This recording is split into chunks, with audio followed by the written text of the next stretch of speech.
C'era una volta l'entrata dell'ospedale di Castelfranco, era il 1984 e mai si sarebbe pensato che quell'edificio 27 anni dopo sarebbe diventato una scuola. E oggi, con lo scioglimento di questo nodo, l'ex entrata è diventata la sede castellana dell'alberghiero Maffioli. 2 mesi di lavori e quasi 3 milioni di euro per dare una casa a 455 studenti in 22 aule. La prima domanda la faccio al presidente della provincia, ma come siete riusciti con i pochi fondi che avete in provincia a mettere a posto questa situazione? Avendo preservato una struttura che comunque lavora e produce risultati, e mi riferisco agli staff tecnici che ancora in provincia permangono con professionalità importanti.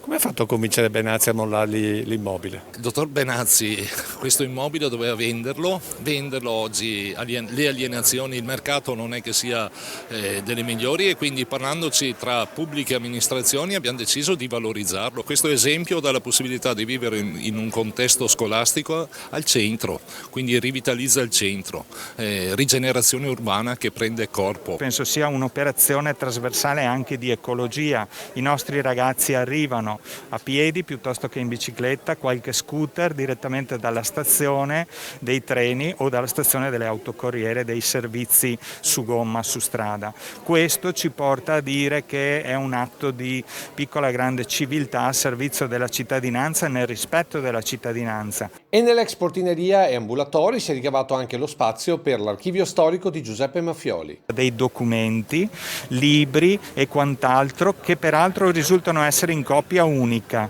Questo è il valore aggiunto del fondo Maffioli, per conoscere questo tesoretto di non solo buone intenzioni ma di cultura applicata e valorizzante il territorio.